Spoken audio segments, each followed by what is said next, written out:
안녕하세요. 리치노마드입니다. 오늘은 통계청에서 발표한 2023 가계금융복지조사 결과 자료를 한번 들여다보려고 합니다. 우리 집의 자산이 순자산 기준으로 상위 몇 퍼센트나 될런지 궁금하지 않으십니까? 남들은 어느 정도인지 우리나라 사람들 많이 궁금해 하잖아요. 저도 궁금해 하고. 내가 어느 정도 수준인지 알아야 목표도 잡고 하니까 한번 같이 들여다보겠습니다. 가구당 순자산 평균은 4.35억 정도라고 합니다. 생각보다 그렇게 많지 않죠. 집값 하락으로 특히나 실물 자산이 작년에 많이 감소했고 또 부채는 소폭 증가한 그런 모습을 보였습니다. 그래서 자산이 총 자산은 5억 2,700 정도 되고요. 전년 대비 3.7% 정도 감소했고 금융자산은 소폭 올랐는데 실물자산, 집값이 많이 떨어지다 보니까 좀 감소한 모습을 보였고요. 부채는 조금 늘어났습니다. 금융부채는 좀 줄었는데 임대보증금이 좀 늘어나면서 이제 가구의 부채가 늘어나는 그런 상황이었고 순자산 규모는 4.5%가 빠진 4억 3,500만 원이 우리나라 가구의 평균이라고 합니다. 처분 가능 소득은 3.7% 증가를 했다고 합니다. 소득은 4.5% 증가를 했는데 세금이나 이자 등의 이 비소비 지출이 증가하면서 지출이 8.1%나 증가를 했다고 합니다. 뭐 소득은 그래도 월급이 계속 오르고 하니까 좀 나아졌는데 이런 그 세금과 뭐 이자 비용이나 이런 것들이 많이 늘어나면서 처분 가능 소득은 3.7% 정도 늘어난 5,482만 원이라고 합니다. 순자산 10억 이상이면 상위 10%라고 합니다. 여러분은 어느 이 구간에 속하는지 한번 보시면 좋을 것 같은데요. 그렇지만 전체 가구의 57.4%가 순자산 3억 미만이라고 합니다. 물론 10억 이상인 분들도 10.3% 정도 있긴 한데요. 근데 이제 가구 수를 따질 때 우리가 22년 기준으로 했을 때 2,177만 가구고 1인 가구의 비율이 34.5%나 된다고 합니다. 이제 그래서 이렇게 가구당의 순자산 평균으로 따졌을 때는 금액이 좀 많이 낮아지는 효과가 있기 때문에 그건 감안하고 좀 보셔야 될 것 같고요. 이렇게 표로 나왔는데 이제 아까 그 순자산 3억 미만인 가구가 이제 57.4%인 거고 10억 이상인 경우가 10.3%인데 이것도 작년에는 11억 4천 정도 돼야 10% 이제 10억 이상이 11.4%였는데 지금은 10억 이상이 10.3%로 줄어들었습니다. 그러니까 작년에 소득이 줄면서 이런 상황이 만들어졌죠. 중앙값 이제 쭉 이렇게 세워놨을 때 딱 가운데 값은 한 2억 4천 정도 되는 것 같습니다. 연령대별 종사 상지위별 이게 이제 뭐 월급쟁이냐 사업가냐 뭐 이런 걸로 나누는 것 같은데요. 나이대로 따져서는 50대 가구주 또 이제 일하는 형태로 봤을 때는 자영업자가 순자산 보유액이 가장 많은 것으로 나타났습니다. 보시면은 이제 50대가 4억 9,700 정도로 이제 가장 많고 자영업자 뭐 이제 사업하시는 분들이죠. 사업하시는 분들이 5억 4천 정도로 가장 많은 사업하신 분들은 오히려 또 작년에 순자산이 늘어났더라고요. 50대 이제 대부분의 사람들이 이제 작년에는 순자산이 많이 줄었는데 하여튼 뭐 이런 결과였습니다. 자산 유형별 보유액과 구성비를 살펴볼 건데요. 평균 자산은 5.3억, 전년비 3.7% 감소를 했고요. 부동산 비율이 이제 76%나 되거든요. 연령이 또 높을수록 부동산 비율이 증가하는데 60세 이상의 경우에는 부동산 비율이 거의 82%나 되더라고요.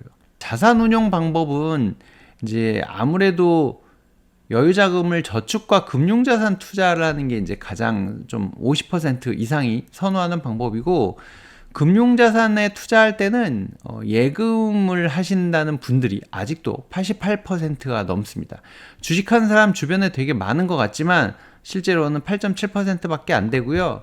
특히나 이게 이제 올해 3월 달까지 뭐 조사한 건데 작년에 이제 그 주식시장이 안 좋다 보니까 많이 이 비율이 줄어드는 것 같습니다. 가구당 소득을 살펴볼 건데요. 가구 소득 기준으로 1억 원은 이상 벌어야 상위 20% 안에 들어가더라고요. 보시면 21년에는 1억 원 이상인 가구가 이제 18%, 22년으로 봤을 때는 이제 20% 정도가 이제 1억 이상 되는 가구인 거고, 연령대로 보면 아무래도 50대가 가장 수입이 많은 것 같고, 아까 이제 보셨던 자영업자들이 이제 20% 정도의 비율이 1억 이상이고, 상용 근로자, 이제 아무래도 월급쟁이 뭐 연봉 많으신 분들이 50대에 많으시니까 30% 정도 되는 것 같습니다. 가구 소득 기준으로 상위 20%의 평균 소득은 한 1억 5천 정도 된다고 합니다. 아까 이제 20% 안에 들려면 1억은 넘어야 되는데, 이제 그분들의 평균 소득은 한 1억 5천 6백 정도 뭐 이렇게 되는 것 같고요. 전년에도 한 3.8% 정도 늘었습니다. 이제 점유율 자체는 이제 조금 줄어든 이제 그런 상황인 것 같고요. 노후 생활에 대한 질문도 같이 했더라고요. 예상 은퇴 연령은 68.1세라고 대답을 했는데, 작년보다는 한 0.1세 정도 이제 올라갔거든요. 근데 실제로 은퇴한 거는 62.7세. 노후 준비가 잘 되었다고 대답하신 분들은 7.9% 밖에 되지 않고, 보통이거나 이제 잘 돼 있지 않다라고 하신 분들이 거의 50%가 넘습니다. 생활비 충당하는 것도 뭐 충분히 여유 있다라고 얘기하신 분들은 거의 10% 살짝 넘는 수준이고, 부족하다, 매우 부족하다가 50%가 넘습니다. 이분들의 이제 생활비 마련 방법에 보면 거의 25%가 그러니까 가족들의 수입, 아니면 자녀들의 이제 용돈이나 뭐 이런 부분으로 살고 계시고, 공적 연금이나 이런 공적 수혜금 이런 부분들이 비율을 많이 차지하고 있는 것을 볼 수 있습니다. 기타 조금 살펴보면 대졸 이상의 가구주가 44%고, 당연히 좀 학력에 따라서 소득의 격차가 좀 많이 나는 것을 알 수 있었고요. 1인 가구가 아까 앞에서는 거의 35%라고 했는데, 이제 여기 2만 가구 정도 대상으로 했거든요.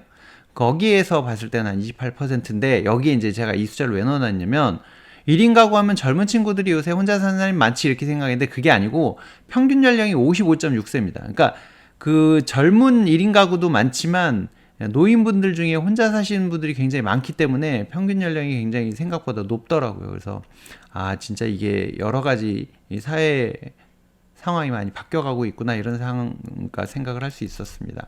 자가의 비율이 한 60% 살짝 안 되는 것 같고, 전세가 한 15%, 나머지는 월세나 기타의 형태이고요. 이제 소득 상위 20%인 분들의 총 자산은 11.7억. 이제 금융 자산은 한 2.8억, 실물 자산이 한 9억 정도 되는데, 소득 상위 20%는 순자산이 한 10억 정도 되시는 것 같더라고요. 그러니까 돈을 아무리 많이 벌어도 순자산은 이제 10억인데, 이제 자산이 많은 분들은 순자산이 13.55억, 그러니까 13.6억 정도 돼야 순자산으로 상위 20% 안에 들어가는 거고, 총 자산 한 15억 정도 갖고 계시더라고요. 이제 가구당 소득으로 봤을 때는 아까 소득 상위 20%가 1.5억 정도 된다 했는데, 자산이 많으신 분들은 뭐 이제 가구 소득 자체는 뭐 이제 아무래도 연령대가 많으신 분들이 순자산이 아무래도 많다 보니까 소득이 막 그렇게 높지는 않을 수 있는, 하여튼 뭐 그런 모양새를 나타냈습니다. 제가 이제 이 자료를 보여드리는 거는 앞서서도 말씀드렸지만, 사람들이 생각보다 굉장히 막 목표치를 높게 잡고, 그러니까 부자가 되려면 이 정도 있어야 돼 라고 하는 목표치가 굉장히 높고, 그거는 정말 꿈 같은 일이야, 미리 포기하시는 분들도 많고 그러는데, 전혀 그럴 필요가 없고요. 이게 또 수도권 다르고 지방 또 다르고 뭐 여러 가지 상황이 다른데, 어찌됐든 내가 지금 현재 어느 수준인지 파악을 하고, 어떻게 노력을 하고 어떻게 달성을 해갈 것인지를 좀 생각해 보고, 이제 그런 목표가 있어야 사실은 사람이 성장할 수 있는 거라서, 그런 차원에서 한번 보십사 하고 살펴봤습니다. 오늘은 여기서 마치도록 하겠습니다. 고맙습니다.